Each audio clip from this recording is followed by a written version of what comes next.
Hi everyone.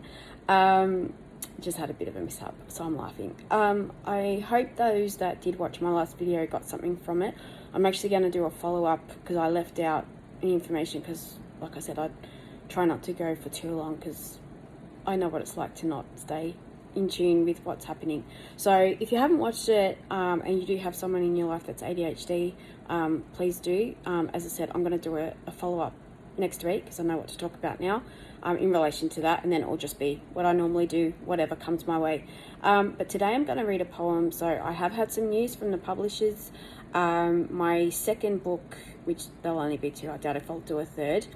My second book will be Life is Full of Moments, which is something that was inspired by one of my children who used to say a lot of the time, especially when things didn't go quite right, and it's actually a really good way to turn something in a negative to a positive, especially for those that do struggle with change. Sorry, I'm not sick. This is a result of some of the medication I'm taking.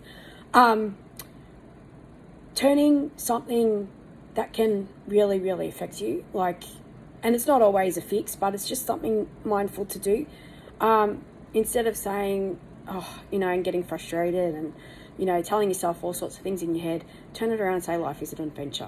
Life is full of moments. You can't go back in time. You can't change what's happened, but you can either learn from it, you can move on from it, and pretty much that's what the book is about. It's a little bit about me as well. It's got a bit of a biography to kind of help people see me that have even known me for a long time, but actually see me.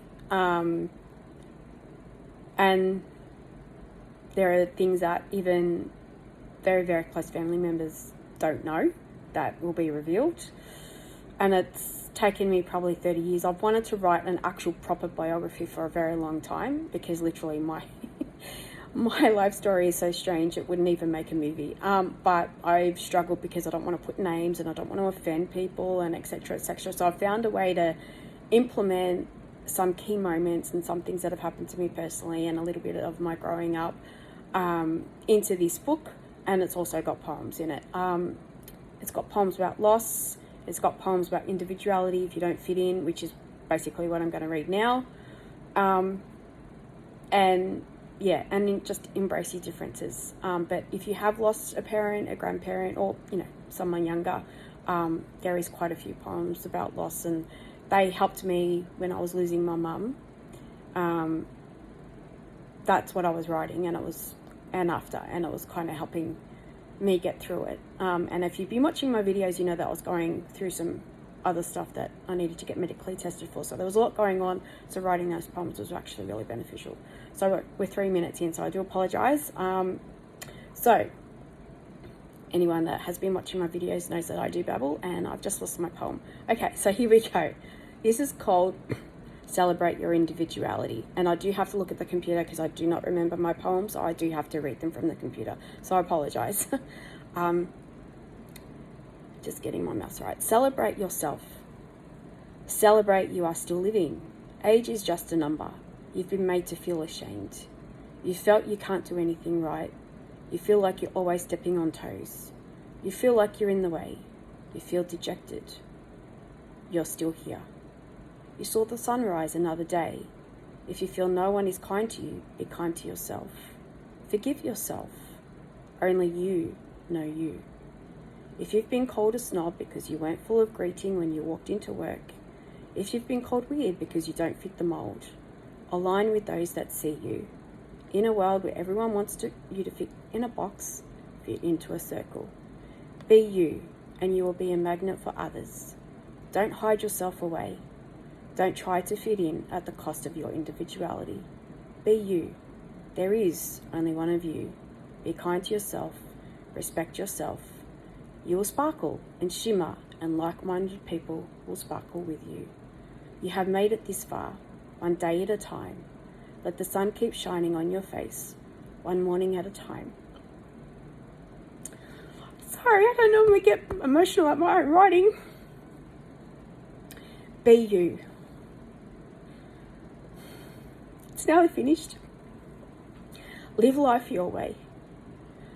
Direct your energy on things that give you positivity. Be you and don't shy away. Sorry. Be you and embrace it. Leave the naysayers behind. Be your individual self for all time and celebrate your individuality.